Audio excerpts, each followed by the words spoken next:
All right, everybody. Welcome to this week's Griscom stream. I'm doing okay. I got the jab a couple hours ago.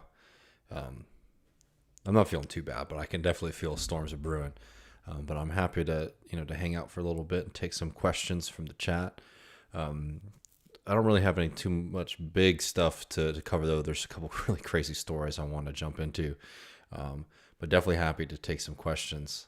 I'll tell y'all, it's always like psychologically, it's very funny to when you have you run your main social media accounts and then the show ones to like have this kind of like disassociative moment when you're like, who am I posting as?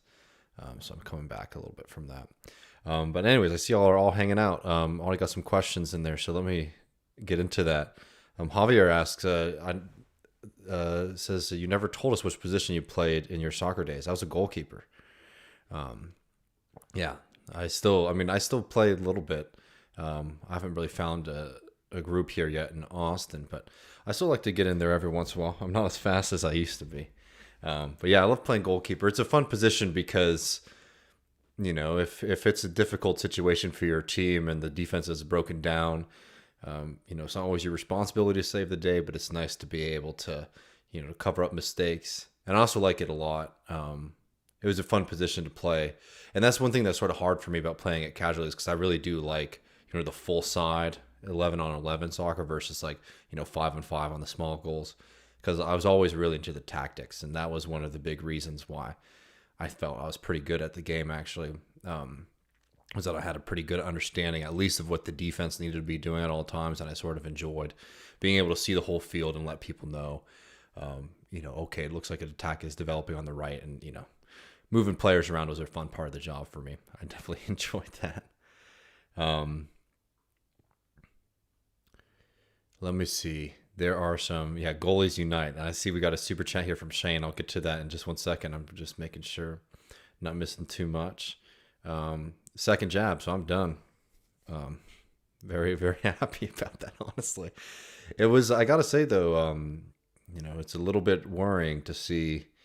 I mean, not that it was a very easy process, in and out. And my first process was in and out too, but there were a lot more people getting their vaccine. And, it makes me a little worried that there's going to be a bit of a stall. I hope that we can continue moving forward, but that's a whole, I don't know.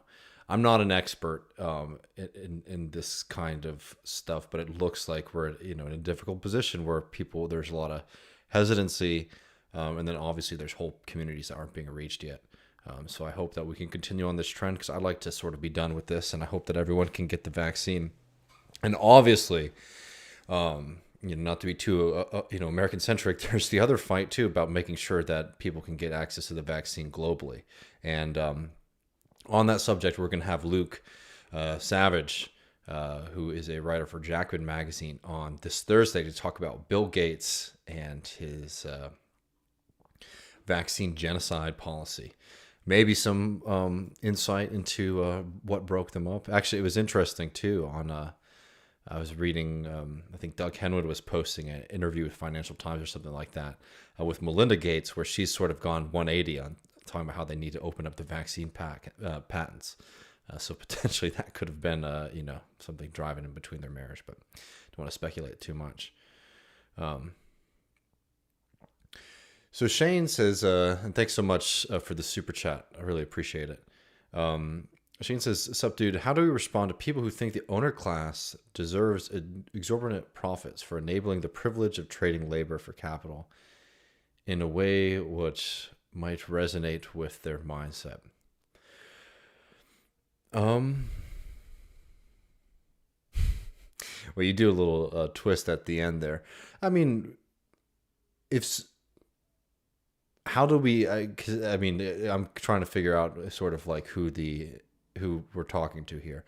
I don't think that we're going to be able to convince the capitalists to give up their wealth and their power over us. So I don't think that there's much there's much energy that should be expended trying to convince rich people to do better, right? Because even though people do make their own decisions, I was talking with Ben on his show GTAA about this last night, not to be too deterministic about things. We all are There are always exceptions to the rules. But the fact is that capitalists are structurally encouraged to maintain their position. So when it comes to convincing them to change their ways, I think the only thing they understand is power. And it's just like, the famous line is like, the rich aren't going to let us vote their wealth away, is definitely true. And we're also not going to convince the rich to join the rest of us without significant, force political movements. But I think you're talking about, kind of like hustle culture guys, right? People who, despite not having a lot of wealth themselves, have convinced themselves that their interests are aligned with the super wealthy. It's an incredible ideological trick to do that. It's something that's really hard to unweave with just like one line or talking point. But I think one of the best ways to make people think about their class position, no matter how hard they work or even how much money they make, as long as they're dependent on wage labor, ask them if they, were fired tomorrow or they didn't go into work tomorrow, how long they think they could get by. And for most people, like, hey, you might have savings. You might even be able to do it for a year. But most people do recognize the fact that they are severely constrained by wage labor. That's a systemic issue.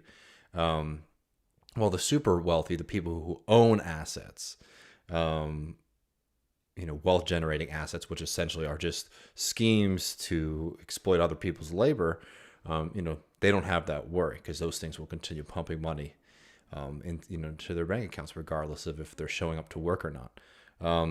So I think that that's the best thing you can do. I mean, really, in those kind of conversations, the best thing you can do to somebody who's so caught up in the ideology of thinking themselves as like a super rich person, when they're not, is doing your best to really help them recognize their own class position is a little bit closer to all of us than Bill Gates or any of those assholes.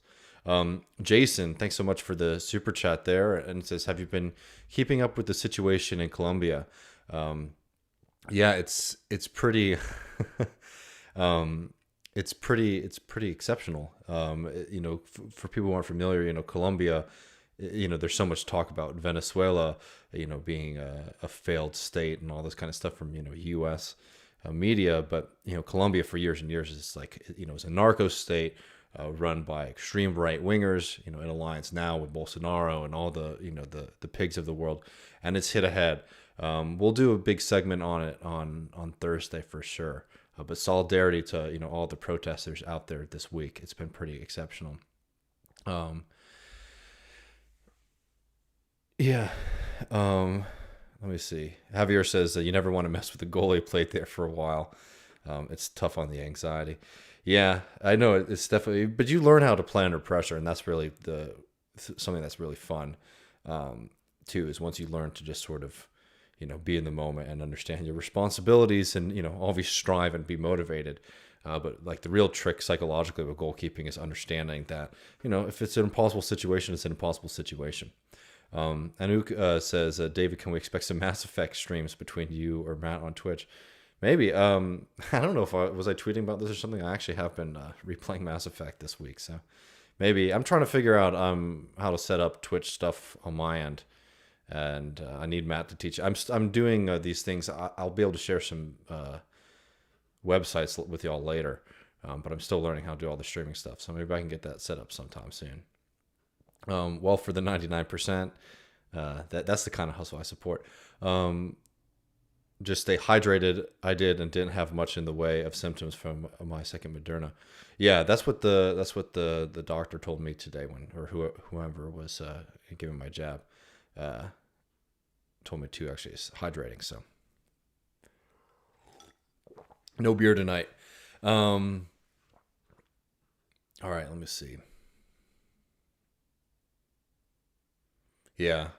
Javier says, Colombia is crazy. Almost no famous Colombians spoke on the protests until today, and they all seem to have similar prepared responses on social media. That is interesting. All right. Let me catch up now. Well, Daniel says, you mean all you have to do is drink water. I think there's probably a little bit more to it than that. Luck is probably a big part of it.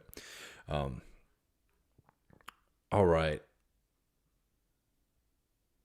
Let me well, have y'all? Let me get to this actually. Since we're talking about Colombia, it's some Bolivia stuff, but it just is an insane story. I'm sure a lot of y'all have seen this today. That the Intercept was reporting. Um, the Intercept was reporting. Thanks, Daniel. The Intercept was reporting for the what Ryan Grimm and let me pull it up and Ken Klippenstein have a pretty shocking report that came out, I guess earlier today. Yeah, earlier today about Bolivia and not just U.S. involvement, but that the United States government was engaging and harassing people who were challenging the false narrative that Evo Morales or some members of MOS may have been interfering with the election process. Everybody should be familiar with this story at this point, but just, if anybody is coming to this for the first time, the broadest possible, quick and dirty of it. MOS, an extremely popular left-wing party in Bolivia with indigenous support in a country that has horrible history of anti-indigenous violence, and obviously, too, just extreme exploitation of working people. But we're seeing this, development of a new kind of way of being in Bolivia, and you have MOS led by Evo Morales come into power and really functionally change that society for the better, not only just in good policies, but also in bringing the working class into the political process, not just in the way Americans talk about that, like by voting, but really building what we call, socialism from the bottom up. That relationship started to get a bit strained or underdeveloped, in the past couple of years. I think this is a fair criticism to make. But because those roots were so deep, you actually end up seeing this incredible resistance to the events that follow this. So Evo Morales goes into the election and is looking like he's going to win. And the only question is not whether or not he's going to win the election, right? But by what margin. And if he gets to a certain margin, he won't have to go into a second runoff. And basically, his opponents start screaming fraud when it turns out that Evo Morales wins the election with a large enough margin to avoid a second runoff. And they start, screaming fraud. And almost uncritically and immediately, American media and the OAS start pumping out misinformation, saying that they have found credible evidence of voter fraud, vote tampering in Bolivia. Completely BS. And it was proven wrong by a lot of folks, both domestically, but also, in English media, to by an organization like CEPR, right? And this information was released, I believe, 12 hours later. And I mean, the report, Mark Weisbert, I think is his name at CEPR, releases this report. It says, doing statistical analysis, it seems very clear that there was nothing out of the ordinary, and all of these claims of fraud are BS and bogus.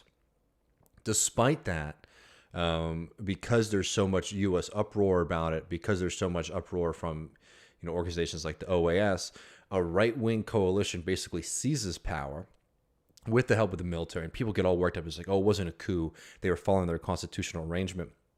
Evo Morales was told by the generals that they highly suggested that he steps down.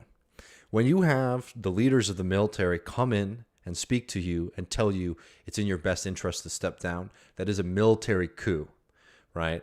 And it was a military coup that benefited the right wing. And we all know what happens afterwards. You have the Yanez government, which is horribly and devastatingly inhumane and incompetent at providing for people in the middle of this pandemic. They continuously try to delay elections because they know they're going to lose. And then eventually, after mass protest and death, because don't forget that these right-wing paramilitary forces and the security forces murdered MOS members.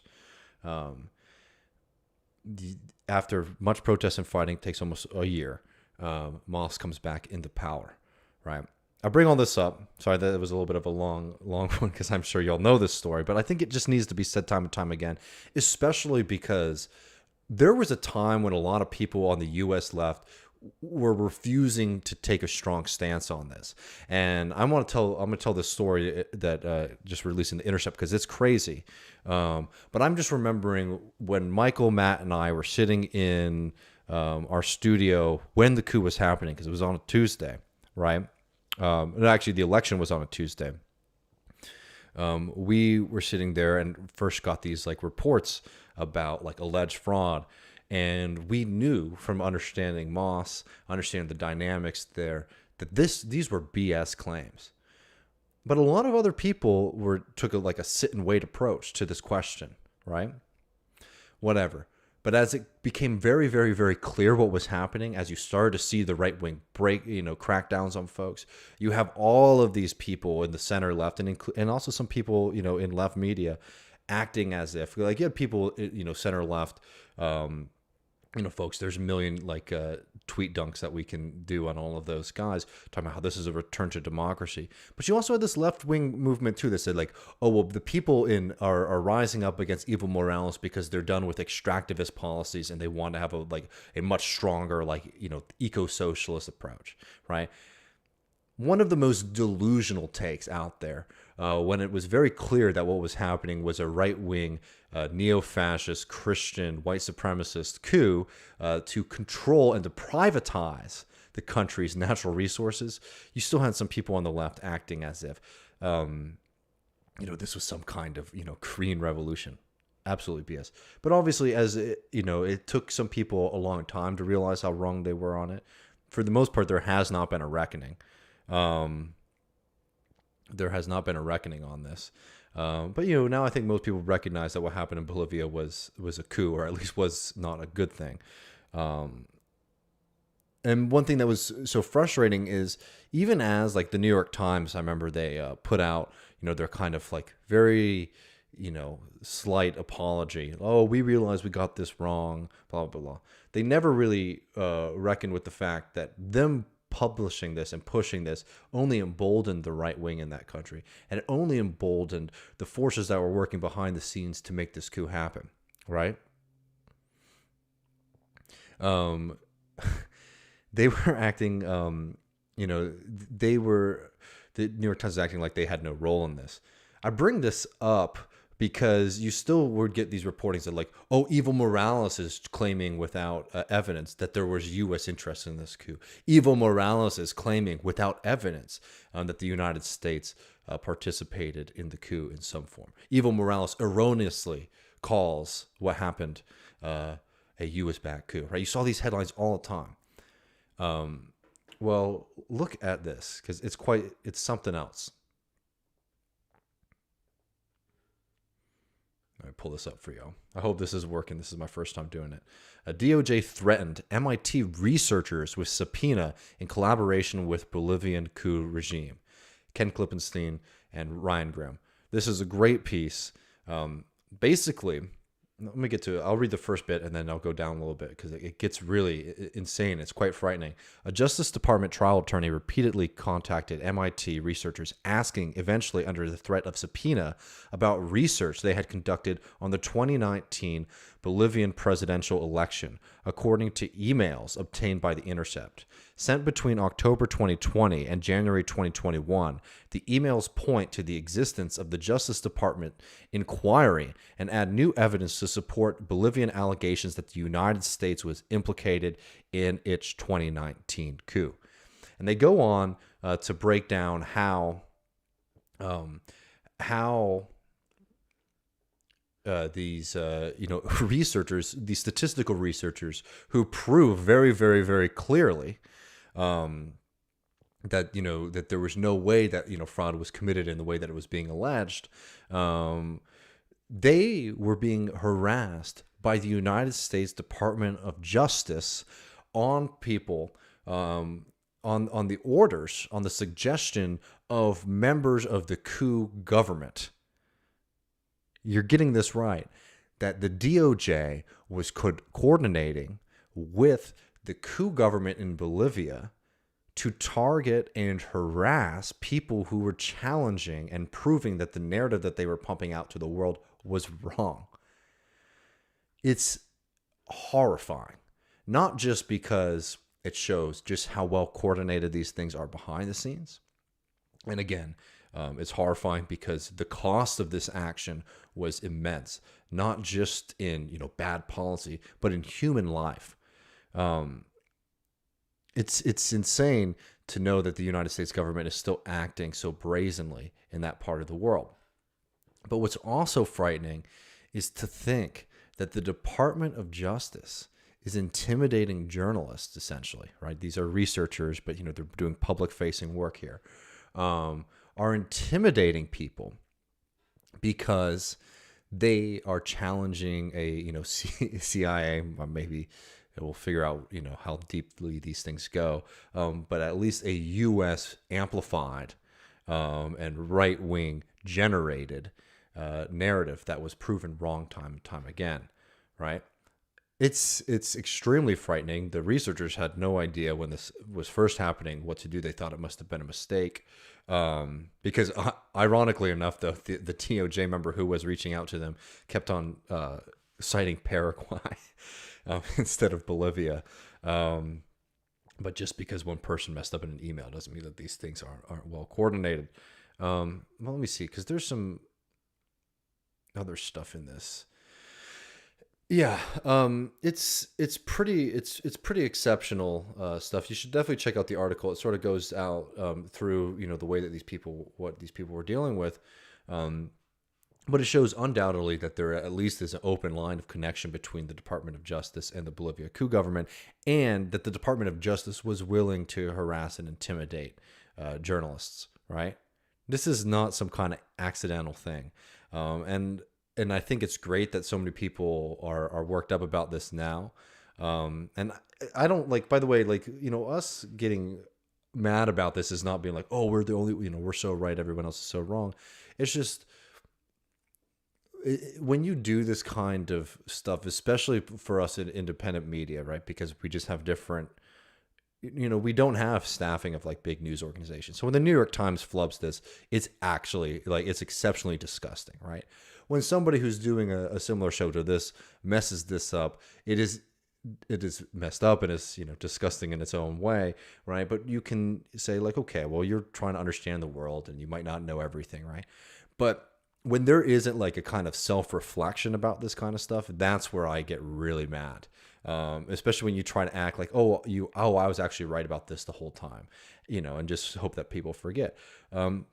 Because we're building all these left-wing independent media places, and I think that's a great thing. We really need that, but that also means that we have to hold ourselves to to the standards and understand that people are listening to us. And you really should not be building independent media channels to broadcast state propaganda. You should not be building independent media channels to be aiding coup governments, right? And if that's a role that you don't want to play, then you need to, one, I think, build out your networks so that you have people who give you good information, and two, have a little bit of humility and say, okay, this is something that I very much got wrong. I don't know. Matt and I get so worked up before we do every show, just getting nervous. We're like, okay, is this right? Is this right? Just making sure that we're not misleading folks, because it's not, it's not good. Anyways, this story's insane. The DOJ was involved in the coup in Bolivia, or at least helping it, maintain its legitimacy. This was a full-on operation at this point, and it's becoming very clear that that's the case. I think that it just should remind people that we're not just passive viewers of these things, right? Why are people in Bolivia worried about media reporting, from MIT? Well, one, because it's a huge institution. It challenges their narrative, and we do live, in an imperious, global order, where American media outlets have outsized power, even in, non-English majority speaking parts of the world. But two, because they know that they need to either be obscure, so people in the U.S. aren't paying attention to what's happening, or have such a strong narrative, a prefabricated narrative in people's minds, that you have morons who've never thought about Bolivia before in their life talking about how democracy has finally returned to Bolivia. They overthrew the democratically elected leader and brought in a Bible-wielding maniac to murder indigenous folks. Right? I mean, that's what happened, and they know that they need to play these kind of psychological games. They know that these things are really important. And this. Let me see. Please jump in with questions too. But I'll just say, this is like one of those things with the CIA stuff. And I'm going to be honest, I don't understand the big fight that's going on about this. I mean, I understand, I've seen it, but I don't understand where people are like, I can see what sides people are taking, but I actually don't understand like the structure of the argument right now. Because, I think that it's despicable for the CIA and for folks who aren't familiar. I don't have the capability right now to put a video up yet, but I'll get that soon. But the CIA did their commercial. Most people have seen it now. Where you have this person talking about how they're millennial with generalized general anxiety disorder, and that they're Latina, and all these things, right? And it's disgusting to watch that, because this is an organization that is designed to maintain global white supremacy, to foster, global American imperialism and the dominance of the American capitalist class, using language and concepts that have been developed by people who are trying to fight for liberation. It's disgusting on that level, right? That's like the irony. And that's why when you see it, this is gross. But what's been frustrating about this conversation, that from what I've been seeing, is that people this is very clearly stupid and ironic that the CIA, an organization that has just been, mass murder organization that has basically been developed to intimidate Americans, but most consequentially, prop up right-wing authoritarian groups around the globe to prevent any kind of positive future for the rest of the globe, right? So it's ironic, and it's like, oh wow, this is tone deaf for the CIA to be doing that. But the reason I don't understand this argument about it is because I've seen some people say like, well, obviously it's stupid and nobody's gonna be convinced by that. And I'm gonna tell you right now that you're wrong. The CIA is not doing these kind of things because they don't think it's going to work. They do these things because they know it's effective. If for nothing else, for an average person who is living their life, who recognizes that we have incredible imbalances in our society when it comes to positions and opportunities for people of color and women, right across the board, presenting yourself as a progressive organization that's challenging those things is an important psychological move to take an organization that is clandestine and secret and seems somewhat sinister and make it seem like a nice group of people just trying to do good in the world, right? It might not be effective on you and your friends, but it is effective on some people. And I don't understand why taking that a little bit seriously is not important. Now, for the counter argument that I've been seeing about it, that some people are saying this just proves that we need to throw away social justice in that fight. I haven't seen that. But again, I have not really been following this one really, really closely. So maybe there are some things that everyone else is reacting to that I haven't seen. But again, this is just one of those things. I don't want to spend too much more time on it unless you'll have any good points here that you wanted to bring up. Well, I guess Chris says, should we abandon the co-opted terms? I don't think so. I also don't know. I think I don't know. The terms. I don't know what terms we'd be giving up anyway, right? I do think that some people need to wrestle with the fact that there are competing ideologies now regarding social justice, like an actual one that's rooted in material politics and improving people's lives. And there is one that is focused on symbolism, right? And that's meant to detract and to defang the movement.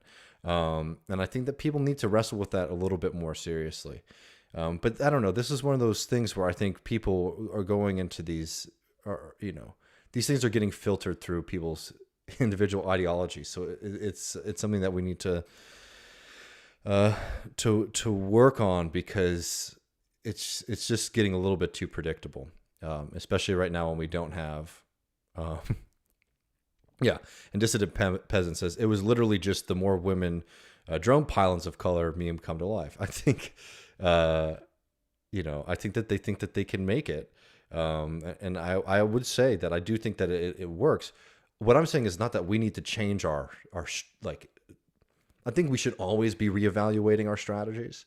But I don't think it's like, oh, well, the CIA made the commercial, so that means everything's fundamentally changed. It's like, no, we should just see that things are developing in a certain way, and are we building politics that's bringing people in, right? And that is also focused on improving people's material conditions, right? Because this was the playbook that they did against Bernie with Clinton. And obviously it's been developed by a lot of different, in corporate America, and now, the CIA. So I think that people need to understand that there are competing ideologies that they're doing a really good job. Like our opponents, the corporate America, the CIA, and to some extent, like the right wing, are doing a really good job of merging that stuff with actual material politics, right? And I think that we should, recognize that they're doing this for a reason, and to make sure that we're able to detangle these things. And I think that that was one of the things that was so frustrating to me about the kind of blow up about it, is it really seemed like people were unable to detangle like actual justice-based social justice movements, right? And I'll say it explicitly just because sometimes people think I'm, dancing around. It's like, I'm talking about trans rights. I'm talking about, feminism. I'm talking about racial justice, right? Like these things are very, very important to deal with. But what they're trying to do is they're trying to take those actual movements that are rooted not just, in their intention to help people, but are actually rooted in those communities, and trying to take those away from those communities so that they can be wielded almost as like a product to be enjoyed or consumed by like corporate America and now the CIA, right? I just think we should be able to detangle these things.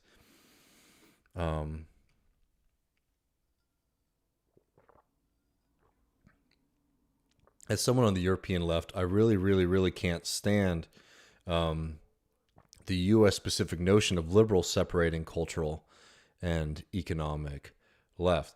Yeah, I think there's just a lot of confusion about these things. Yeah, sorry, Jeff. Uh, no, yeah, you're right. Um, but yeah, Jordan, I hear you here. I think that there's a tension between a cultural and economic left. Um, do you think that that's just a U.S. based notion? Because I don't know. I see that a lot in the UK as well, right? That was sort of like the whole difference. That was like one of the big divides between. Remember there were people pushing up the idea of blue labor too there, right? Which is an idea I absolutely do not support. But that seems like people are thinking about politics, of separating economics from culture. But I don't know. Um,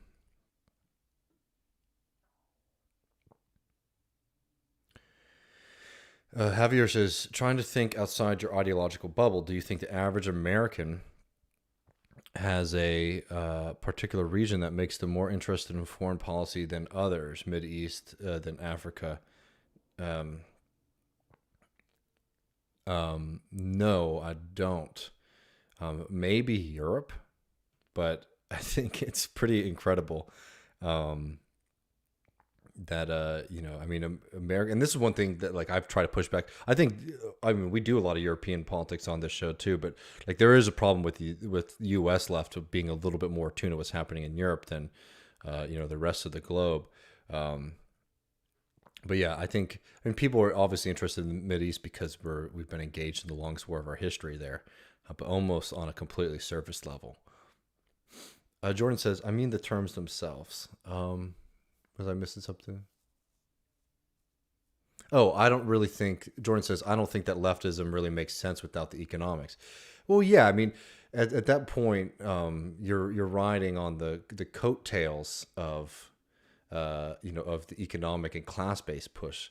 Because all of these things like are rooted in like I don't like I know like this we're just all trying to communicate as clearly as possible.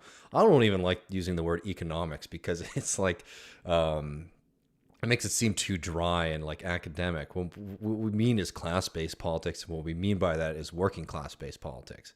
And trying to separate any fight for like social and cultural justice from class is absurd because there is a specific historical role that different cultural and social and racial groups are in the positions that they are in today, and that is because of the domination of class rule of the upper class of the bourgeoisie, right? I think that like separating those things, you can muddle your thinking very quickly. Um,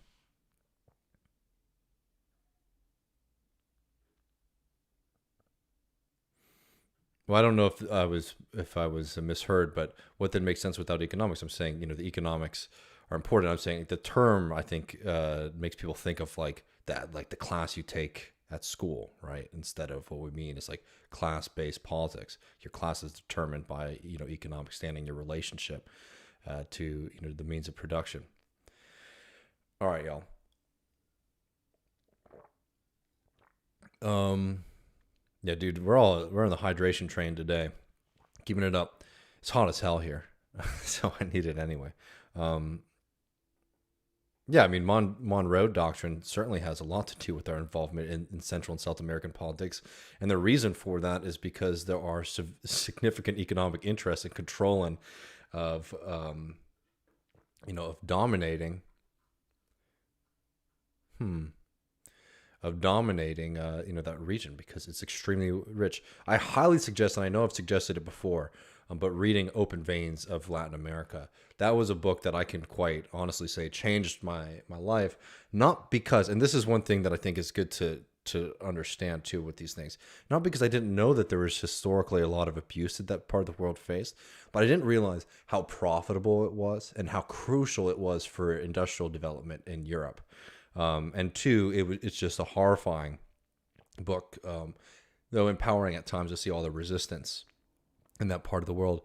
But it's to understand that essentially South America, large parts of it were just turned into open pit mines, mined with slave labor, both of people brought from Africa and also indigenous people.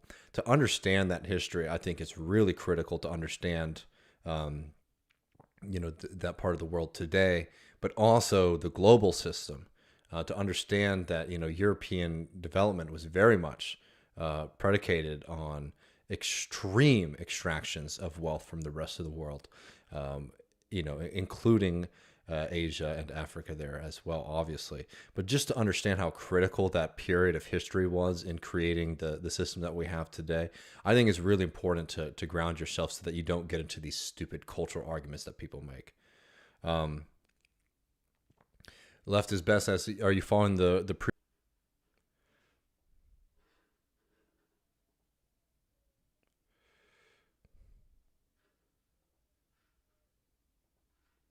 All right, back now. Sorry about that.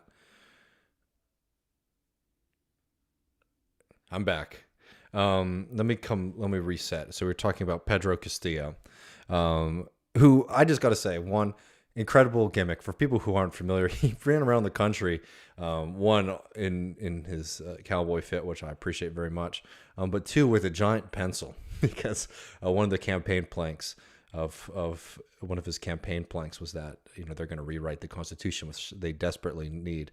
And the fact that he's running against a horrible right wing, the daughter of horrible right wing dictator in the country, is it's a stark choice, and hopefully he's able to win. It's going to be interesting to start to my hot take on it is like it's going to be interesting to see all of the good liberals out there who have never found a right wing dictator in South America that they don't like, if it means it will block out the left.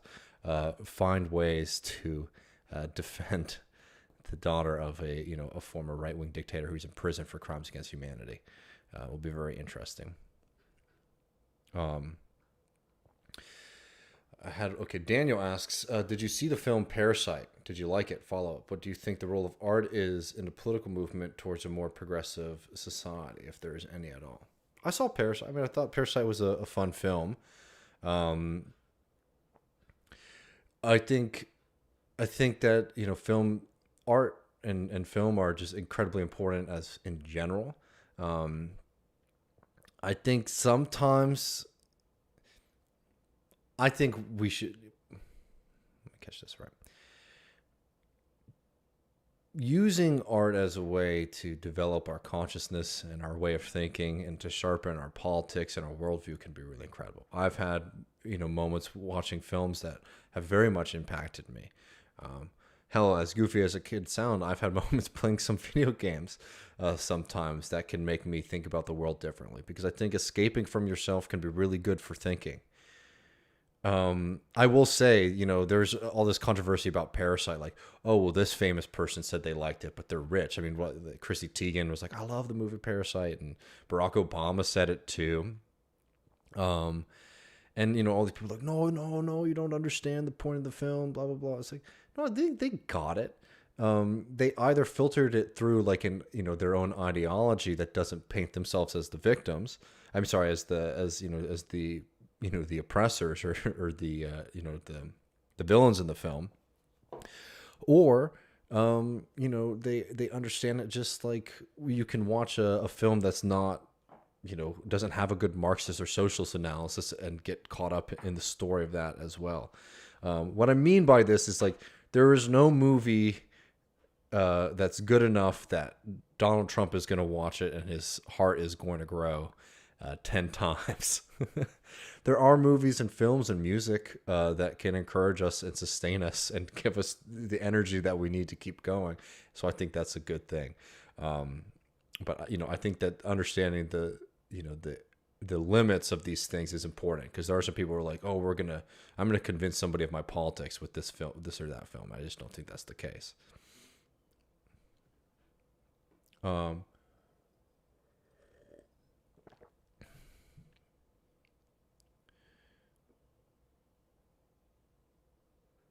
So Prairie Fire says, have any of you been hearing about the droughts and grain prices skyrocketing? I'm in agriculture, so it's on my radar, but I'm curious if you have been hearing about it through your typical news outlets. I've gotten like whiffs of it from folks who are in those industries too, who have been letting me know, and I've definitely seen it in some more of like the financial papers. But obviously, this is not something that's filtering up to the top, of most people's consciousness right now. Yeah, but definitely, we'll try to do something on that. I think we might get one of our friends on too to do a kind of State of the Union of farming and agriculture in the United States, because I think that'd be interesting. But just back to our Parasite question, Antonio says, my mom backs Fujimori, who is the Kiko Fujimori is who's running against Pedro Castillo in Peru. She says my mother backs Fujimori and loves Parasite. So I think that's one of those great things. I mean, it's funny. I mean, it's hilarious that some people just don't get it. But again, it's just like, and I don't think most people believe that either.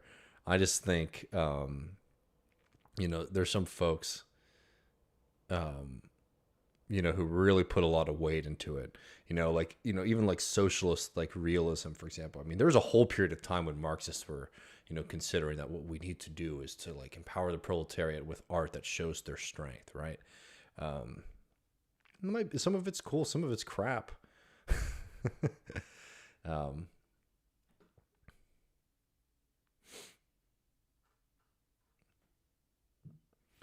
Let me see.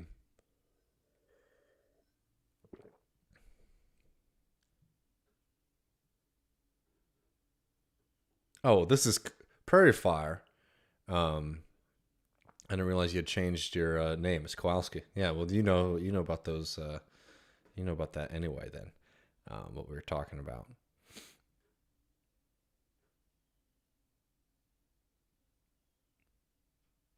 Adored Pariah says, I wouldn't underestimate the value of art in getting to people in unexpected ways, but I can understand that it isn't going to change mass minds in any short period of time. Yeah, I mean, like, you never know um, what's going to, what's going to affect people. I mean, everyone is idiosyncratic in their own ways. Some little piece of theater. I mean, I've heard people all the time say that they're socialists because of Star Trek. So yeah, I don't think that you can completely, put it out, but I think especially like in explicit films like Parasite, it's not gonna be like the punch. And I also think most people don't change their minds like that. Um, well, Prairie Fire says he changed his name to Prairie Fire because it's shorter to get people to my YouTube channel. Hell yeah. I've been Matt's been filling me in on that. I'm looking forward to checking it out too. All right, let me see, y'all. I'm starting to feel, as much as I love talking to you, I'm starting to feel some effects kicking in.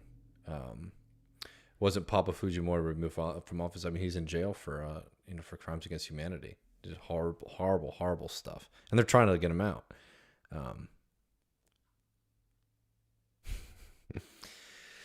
Well, y'all, a couple quick things. All right, we got one. My friend has become libertarian. Any good tips? See you later. I don't know. It depends on what they. Yeah, someone else says Obama loves The Wire. Yeah, I mean that's so so classic. But William says my friend has become a libertarian. Any good tips? Jeff says keep them away from children.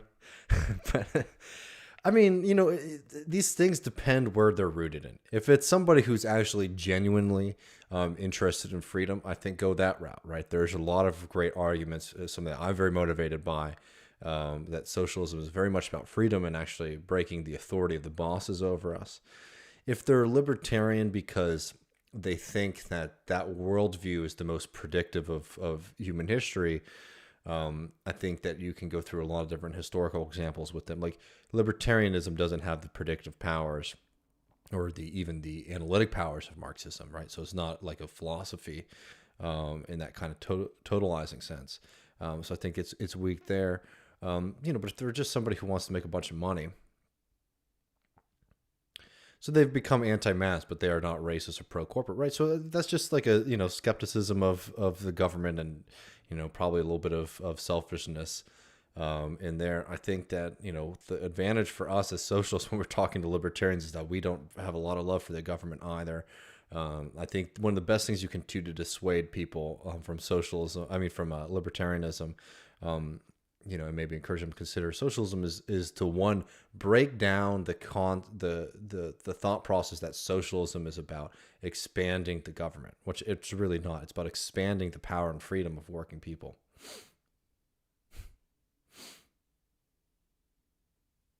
Yeah, libertarianism. Kenzo says libertarian is anti-materialism. Yeah, exactly.